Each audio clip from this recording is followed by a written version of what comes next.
हाय आज की वीडियो में देखेंगे हम कि 3 मंथ में ना हार्डली 3 या 4 मंथ ही बच गए हैं HPTGT कमीशन के लिए।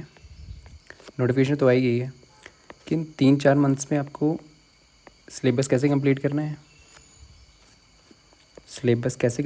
है ठीक है। कितने हैं 60 120 दिन मान लो, ठीक है। फिर तो क्वेश्चन प्रैक्टिस करोगे 120 डेज, ठीक है। तो दिन का क्या करना है, दिन का हार्डली आप 1 घंटा कंसेप्ट्स को देते हो प्लस क्वेश्चंस, ठीक है। तो आपका कंसेप्ट और क्वेश्चन सारे हो जाएंगे और 1 ही घंटा आप देते हो क्वेश्चंस को सिर्फ, ओके। 1 घंटा किसको देना आपको, कंसेप्ट्स को, और 1 घंटा देना है आपको क्वेश्चंस को, ठीक है। कंसेप्ट कहाँ से, NCERT से पढ़ने हैं आपको। प्लेलिस्ट मिल जाएगी, उसमें NCERT करवाई जा रही है, क्वेश्चन भी इसमें है, ठीक है। खुद पढ़ना तो पढ़ सकते हो, NCERT पूरी ख़त्म, ठीक है। करना कहाँ से स्टार्ट है, आपको 11 से स्टार्ट करना है जो चैप्टर आपको अच्छा लगता है। जैसे यूनिट 1 है सेट्स एंड फंक्शंस, सिलेबस भी देखेंगे इसमें, ठीक है। सेट्स एंड फंक्शन, सेट्स आपको मालूम होनी चाहिए, ठीक है। सेट्स के पहले अपने कंसेप्ट देखें। NCERT लाइन बाय लाइन पूरी पढ़नी है, पहले पेज से लेकर लास्ट पेज तक, ठीक है। फर्स्ट पेज से लेके लास्ट पेज तक। या तो NCERT पढ़ने नहीं आ रही है तो पढ़नी तो आनी चाहिए, आपके कंसेप्ट क्लियर होंगे, इतना टाइम लगेगा नहीं आपको, ठीक है। तो प्लेलिस्ट भी है नीचे डिस्क्रिप्शन में मिल जाएगी, ठीक है। तो सेट्स चैप्टर कर लिया, हार्डली 1-2 दिन, मैक्स टू मैक्स 2 दिन में आपके कंसेप्ट क्लियर हो जाएंगे और क्वेश्चंस भी। फिर उस चैप्टर पे ना सेम करने वाले कंसेप्ट क्लियर करने, कंसेप्ट फॉर्मूले थ्योरी जो भी है 1 या 2 दिन में हो जाएंगे, 2 दिन में हार्डली हो जाएंगे, ठीक है। चैप्टर्स कितने हो रही है, चैप्टर्स देखना 16 इसमें हैं और टोटल हैं 16, 13, 30 रख लो, 29, ठीक है। तो करना कैसे कैसे है, पहले सेट कर लिया, ठीक है। जहाँ से स्टार्ट करते हो सेट कर लिया, फिर आप कहाँ पे आओगे, सेट्स का यूज़ होता है प्रोबेबिलिटी में, ओके। यहाँ पे प्रोबेबिलिटी में यूज़ होगा, +2 की प्रोबेबिलिटी में यूज़ होता है। यहाँ पे यूज़ है सेट्स का, बहुत ज़्यादा यूज़ है, ठीक है। सेट्स कर ली, फिर प्रोबेबिलिटी कर ली, ठीक है। रिलेशन फंक्शन कर लिया, 1-2 दिन आपको कंसेप्ट के लगेंगे, 1 आधा घंटा। फिर अपने क्वेश्चन करने, जितने क्वेश्चन NCERT के तो सारे क्वेश्चन कर लेने हैं, उसके बाद कहीं और जंप करना है, ठीक है। या फिर RD शर्मा होती है, RD शर्मा करके बुक है, उसमें काफ़ी क्वेश्चन है। चैप्टर्स करने तो एक साथ करने, रिलेशन फंक्शन कर ली, जैसे ट्रिग्नोमेट्री कर ली तो ट्रिग्नोमेट्री फंक्शंस, ट्रिग्नोमेट्री करी पहले बेसिक्स, ठीक है। बेसिक आगे यहाँ पे आपको फॉर्मूले सारे मालूम होने चाहिए, ग्राफ्स कैसे बनाते हैं, मैक्सिमम मिनिमम कैसे निकालते हैं, ठीक है।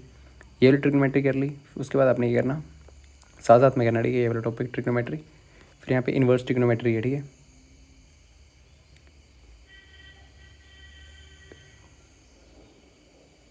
यहाँ पे है, ठीक है, +2 की है। तो फिर करनी, पहले ट्रिग्नोमेट्री कर लेनी, फिर इन्वर्स ट्रिग्नोमेट्री कर लेनी, सारे फॉर्मूले लिख लेने, बट फॉर्मूला सीधे सीधे क्वेश्चन आता है, और कंसेप्ट क्वेश्चन प्रैक्टिस करने हैं। 2 या 3 दिन लगेंगे आपको एक चैप्टर को पूरा ही करने का, क्योंकि पहले भी आपने पढ़े होंगे, ठीक है।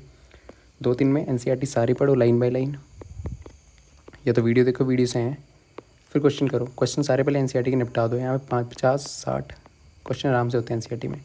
इसको लगेंगे आपको 4 के दिन, ठीक है। 2 या 3 दिन, ठीक है। 2-3 दिन में निपटा देने हैं ये। एक दिन आपने कंसेप्ट पढ़ा, फिर क्वेश्चन लगाए, 2 दिन में निपटा दो एक एक करके, ठीक है। तो कितने हैं, 30 हैं, तो 30 × 3 90, ठीक है, 90 डेज। 3 दिन भी एक चैप्टर को दे रहे हो ना, तो 90 दिन हो जाएंगे, ठीक है। पर 2 दिन में निपटा देना, ठीक है। 2 डेज़ में एक चैप्टर निपटा दो, क्योंकि आपने पहले भी पढ़े होंगे, HPTET की तैयारी करी होगी, स्कूल में पढ़े होंगे, कॉलेज में पढ़े होंगे, तो इतना टाइम नहीं लगेगा, ठीक है। NCERT स्ट्रिक्ट है।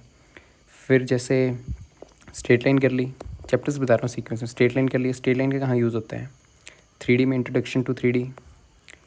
इसके बाद ये चैप्टर करना है इंट्रोडक्शन टू 3D। फिर क्या करेंगे आप, फिर इसके बाद चैप्टर्स वो सीक्वेंस में होते हैं, अगर ये नहीं पता तो पता नहीं होगा, ठीक है, आगे लगेगा नहीं पता। फिर यहाँ पे कर लिया आपने, जैसे वेक्टर्स कर लिए सीक्वेंस से, फिर 3D ज्योमेट्री कर ली, ठीक है। अच्छे चैप्टर्स हैं।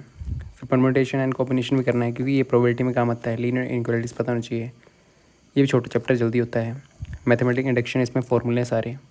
कॉनिक सेक्शन आपको हाइपरबोला वगैरह पता होना चाहिए।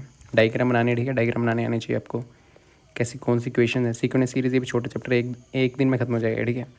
बाइनोमियल थ्योरम, ये भी 1 दिन में खत्म हो जाएगा। कंसेप्ट हार्डली 1 घंटे में कंसेप्ट देखो सारे, फिर क्वेश्चन लगा दो, 50-60 क्वेश्चन धड़ाधड़ लगा दो, ठीक है। कॉनिक सेक्शन में हाइपरबोला आपको मालूम होना चाहिए। सीक्वेंस सीरीज़, ये तो पहले से पढ़ते आ रहे हो, ठीक है। कुछ चैप्टर आपको इतनी, फिर लिमिट एंड डेरिवेटिव, इसको टाइम लगता है। जिससे जो चैप्टर टफ है ना, जैसे एक दिन में आपने कोई चैप्टर करना, ठीक है, मान लो आपने सोचा कि इस दिन में करना है, थोड़ा चैप्टर कोई और भी छू लिया करो, ठीक है। एक आवर है जो टफ चैप्टर है उसको 10-10 मिनट करो, 10 मिनट डेली, 10 मिनट आज, 10 मिनट कल, 10 मिनट परसों, ऐसे ऐसे करते चलो, ठीक है। फिर 2 घंटे इसको देना पड़ेंगे, ठीक है। 1 घंटा कंसेप्ट, 1 घंटा क्वेश्चन, और प्रैक्टिस तो करनी पड़ेगी, ठीक है। Binomial theorem, complex numbers, linear inequality, syllabus ही है, ठीक है। सिलेबस भी है। मैथमेटिकल रीजनिंग क्या आपका, मैथमेटिकल रीजनिंग आ जाएगी। स्टैटिस्टिक्स आनी चाहिए, यहाँ से सीधे सीधे क्वेश्चन आते हैं, मीन मॉड मीडियम वगैरह, ठीक है। ये भी इजी का मतलब ये प्रैक्टिस पे है। प्रोबेबिलिटी आनी चाहिए आपको, पहले 11th की करनी है, फिर 12th की करनी है। रिलेशन फंक्शंस आपको मालूम होनी चाहिए, ये भी काफ़ी इंपॉर्टेंट है, सब इंपॉर्टेंट है। इन्वर्स ट्रिग्नोमेट्री फंक्शन, इसमें आपको ग्राफ आने चाहिए, पहले तो नॉर्मल ट्रिग्नोमेट्री की ग्राफ आनी चाहिए और इन्वर्स ट्रिग्नोमेट्री की, मैट्रिक्स, ये दोनों साथ में करने हैं। ईजी है, ईजी यहाँ से क्वेश्चन नॉर्मल आएगा और ईजी आएगा, ठीक है। ये दोनों चैप्टर हार्डली 1-2 दिन में हो जाएंगे आपके। कंसेप्ट पढ़े, एनसीईआरटी कंसेप्ट्स जो भी लिखे हुए हैं, थ्योरम्स वगैरह लिखी हुई हैं, वो क्यों आ रही हैं। कॉलेज में पढ़ी हुई तो इतना ये नहीं होगा, आपको जल्दी कर लोगे, ठीक है। Calculus, continuity, differentiability, application derivatives, integral, application of integral, यहाँ पे फॉर्मूले हैं बहुत, ठीक है। यहाँ पे फॉर्मूला से क्वेश्चन होगा। डिफरेंशिएशन होनी चाहिए, वेक्टर्स एंड 3D, ये तो चला हुआ आपका चैप्टर, देख सकते हो। प्लेलिस्ट चली हुई एनसीईआरटी के बेस है, ठीक है। सारी क्वेश्चन भी करवाए जाएंगे आपको। फिर लीनियर प्रोग्राम कर ली, ठीक है। एक दिन एक चैप्टर उठाओ, सिलेबस ही है सारा। इसकी PDF आपको टेलीग्राम पर मिल जाएगी, ठीक है। क्या करना है,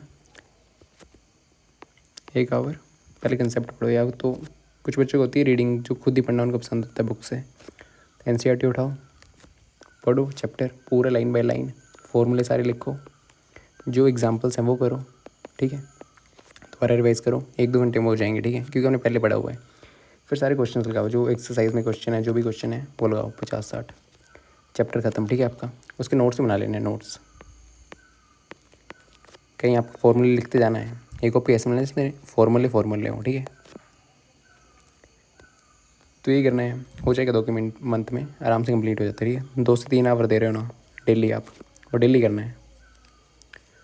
क्वेश्चन प्रैक्टिस भी डेली करनी है, और ठीक है। PYQ करते रहो, PYQ,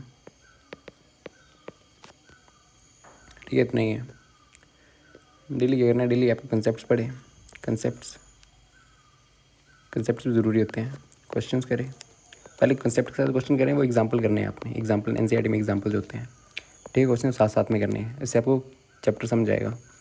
फिर उसके बाद 50-60 क्वेश्चन लगाओ, ठीक है। या तो एनसीईआरटी लगा लो, कोई भी बुक पढ़ लो, RD शर्मा होगी, कोई भी बुक है आपके पास, वहाँ से लगा सकते हो, ठीक है। ओके, इतना तो सिलेबस है ये, और करना क्या है, कंसेप्ट्स, क्वेश्चंस, फिर रिवीजन और क्वेश्चंस, ठीक है। जो आपको टफ चैप्टर लगता है उसको क्या करना है, उसको तोड़ो, उसके मत करो साथ में। टफ चैप्टर मान लो आपको इंटीग्रेशन टफ लगती है, तो इंटीग्रेशन के डेली 5-5 क्वेश्चन करते रहो, ठीक है। साथ साथ में डेली के 5-5 क्वेश्चन लगाते रहे, फॉर्मूले रटते रहे, ठीक है। फॉर्मूलेस बहुत इंपॉर्टेंट है इसमें। Okay, thank you.